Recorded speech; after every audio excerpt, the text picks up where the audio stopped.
Well, hello, folks out there in YouTube land. Got a big show lined up for you. Let's get right on into it.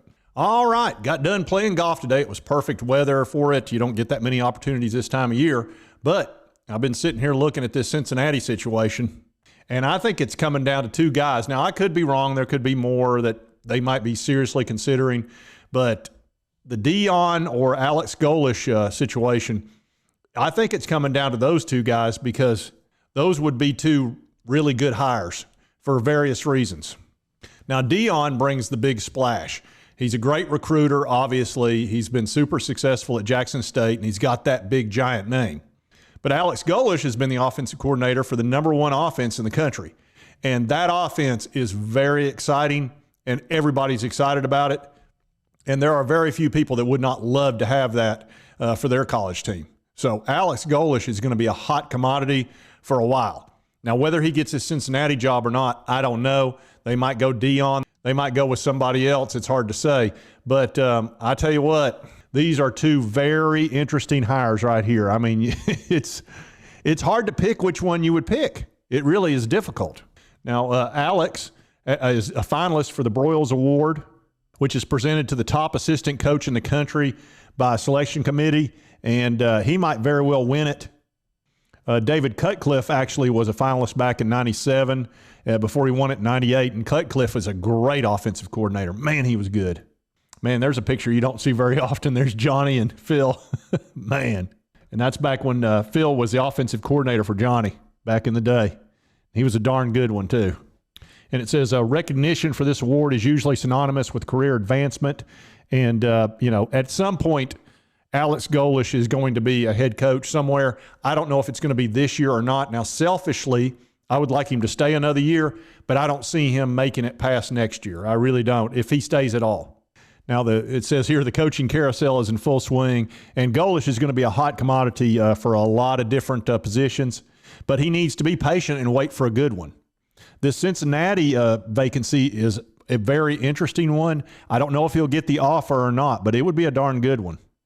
He actually grew up in Ohio near Columbus and began his career as a student assistant at Ohio State. So he's very familiar with Ohio, obviously. And, of course, the Vols offense went from 102 to #1, which is amazing.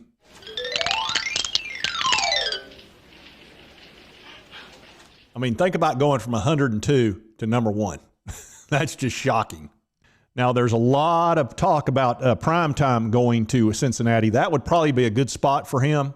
And it says in Cincinnati, they're talking about it a lot. It says it's primetime season in Cincinnati. And a lot of people are saying he's considered the best option. And, of course, he was a Cincinnati Reds player there in the major leagues. And he also, of course, played for Atlanta. And Sanders has been 26-5 at Jackson State. And this year, he was 11-0. So he's having a lot of success. It says he is exactly the type of big name and personality that can keep the momentum rolling in Clifton. It says we're going to need somebody that can recruit at a really high level.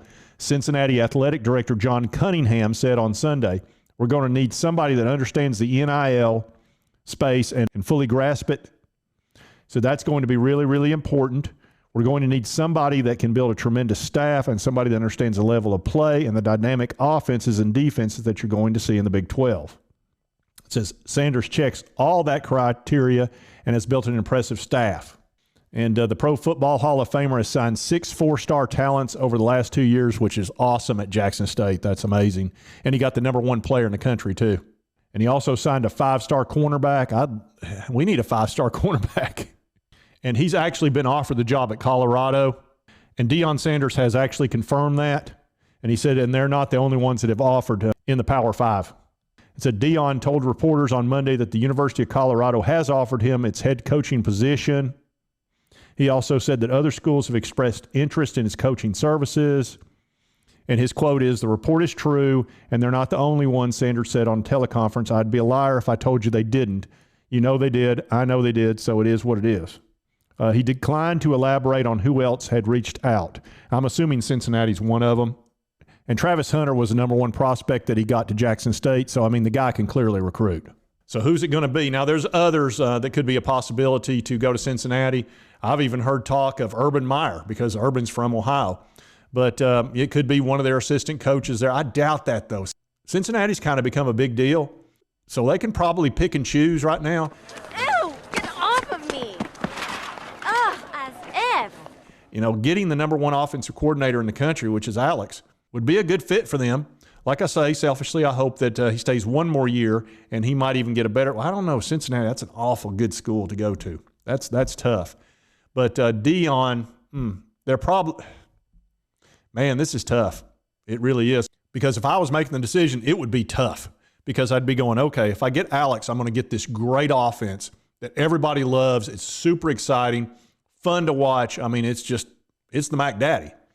Or I could go with Deion Sanders, who I think would take the job, and this guy brings prime time. You know, he's going to recruit like crazy. You're going to get a ton of publicity. You're going to get a bunch of talent in there. So they probably can't go wrong either way with it. So, you know, Alex is going to be a very hot commodity for quite a while, and at some point he's going to take a head coaching job. So that's just kind of how it is. Success breeds that. So this is going to be very interesting to watch, and something's going to happen in a number of days because transfer portal's getting ready to open. Cincinnati needs a head coach. So it's going to be real fast however this goes. And if you like this content, be sure to hit that like button. Lets me know to continue to cover the Vols and everything that touches the Vols. And if you haven't subscribed, hit that subscribe button. I'd certainly appreciate it. And we'll see you next time on Sports Talk Jay.